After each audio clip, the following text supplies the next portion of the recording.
Olá pessoal, estamos de volta aqui, ainda falando sobre coeficientes da função afim. Então veja, no último vídeo, nós vimos que o coeficiente angular, também chamado declividade, era tangente do ângulo θ. Ora, o que significa isso? Se o θ for menor que 90 graus, se o θ for um ângulo agudo, tá? Você vai ter que a tangente de θ vai ter que ser positiva. Mas como a tangente de θ é o nosso A vai ser positivo. Logo, nesse caso, isso caracteriza a função afim como sendo a função crescente. O que significa isso?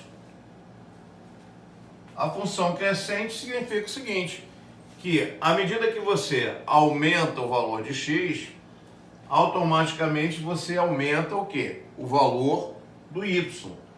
Quanto maior for o seu x, maior vai ser o seu y.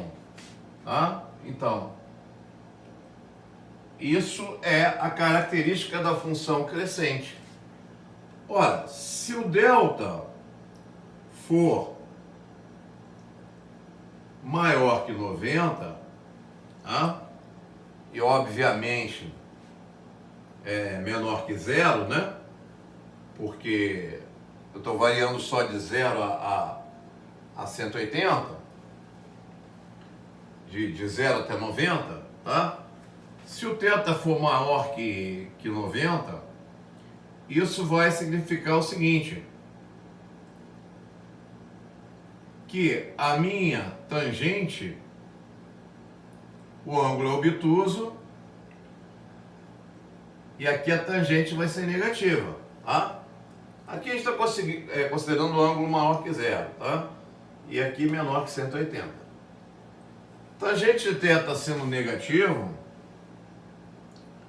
isso vai dizer para a gente o seguinte, que o A vai ser negativo, porque o A é a tangente de θ. Portanto, a função f é decrescente. Tá? Com isso, você identifica se uma função é crescente ou decrescente simplesmente olhando o coeficiente o quê? O coeficiente angular, tá? Apenas olhando o coeficiente angular. Por exemplo, se eu tenho essa função f de x igual a 2x mais 3, eu não preciso esquentar minha cabeça. A minha f é crescente. Ela é crescente porque o meu A é maior que zero. Meu A é positivo, tá? O coeficiente angular. Repara que o coeficiente linear, quando faço x igual a zero, o coeficiente linear vale 3. Se eu estou com uma função f de x igual a menos 3x mais 1, essa minha f é decrescente. Porque o meu A é negativo. Aqui significa que à medida que eu aumento o x, eu aumento a imagem, eu aumento o y. Aqui é o contrário. Como ele é decrescente, à medida que eu aumento o x, eu diminuo o quê? O meu y, porque a função ela é decrescente. Tá? Em termos de gráficos, ficaria assim, ó. Ó, repare. Em termos do gráfico, ficaria assim. Tá? Aqui o gráfico de uma função crescente. repare, olha o ângulo aqui, ó. Olha o ângulo θ aqui. O ângulo θ, ele é um ângulo agudo. Portanto, a função é crescente. Tá?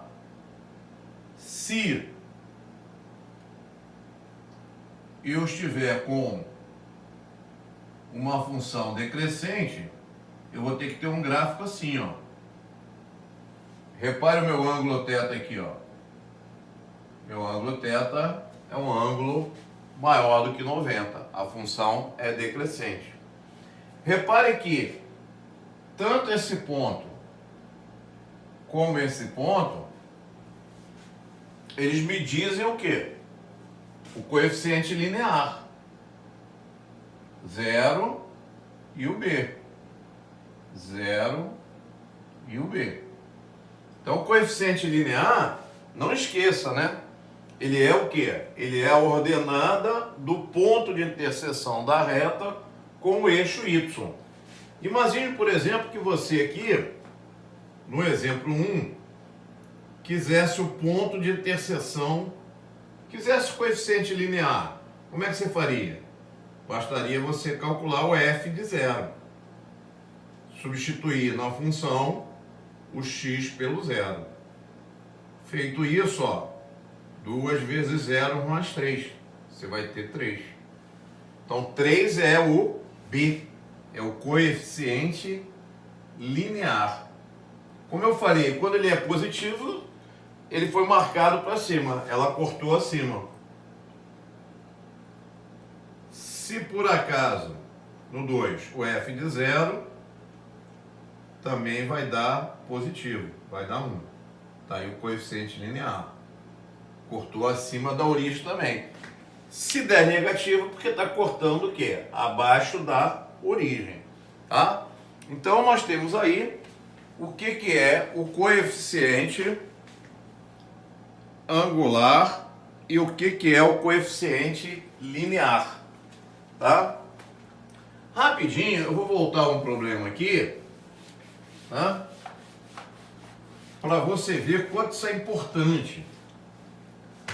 Imagine que eu tenha uma função, igual aquele problema que nós vimos na aula 1. Uma função f de x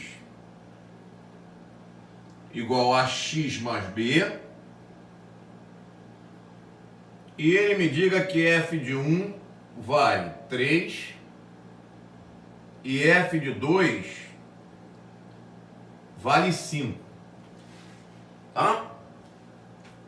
E ele quer saber quem é a função. Nós fizemos isso no vídeo 1. Mas aí deu um trabalho, a gente formou o sistema, aquela história toda. Repara que agora eu posso aplicar a nossa definição de coeficiente angular. Quem é o coeficiente angular? É a variação do y dividido pela variação do x. Então eu faço isso, ó. 5 menos 3, ΔY, sobre o ΔX, 2 menos 1. Isso vai dar 2 sobre 2, coeficiente angular igual a 1. Aqui tem um detalhe, gente. Não tem problema eu começar desse para esse ou desse para esse. O que eu não posso fazer é ir e voltar, tá? Se eu comecei daqui para cá, eu termino daqui para cá. Então, y2 menos y1, x2 menos x1. Ou então, se você quisesse, 3 menos 5, 1 menos 2. Olha quanto você lucrou. Como agora você já conhece o valor do A, já sabe que A vale 1, essa minha função assumiu a forma 1 sobre x mais b. E agora, então, basta que eu escolha um desses dois pontos e faça a substituição. Por exemplo, se eu quisesse esse, ó, f de 2, eu vou encontrar o linear. Então, f de 2 vai dar 1 vezes 2 mais b igual a 5. Daí você tira aqui 2 mais b igual a 5, b igual a quem? B igual a 3. Pronto, montei a minha função. Quem é a minha função? A minha função é f de x, ela vale quanto? Quem ela é? Ela é ax, 1 vezes x, mais b. Como a gente não escreve 1 sobre x, dá apenas um x mais 3. Tá? Então repara que eu evitei aquele sistema trabalhoso, simplesmente aplicando o conceito de coeficiente, o quê? Angular. Ok, gente? Que é também chamado taxa de variação média. Tá? Mais tarde vocês vão estudar isso e vão ver que nada mais é do que a derivada. A função afim é a função que a variação do y sobre a variação do x, ela é sempre constante. Delta y sobre delta x é sempre o mesmo. Bom? Então um abraço, gente, até a próxima.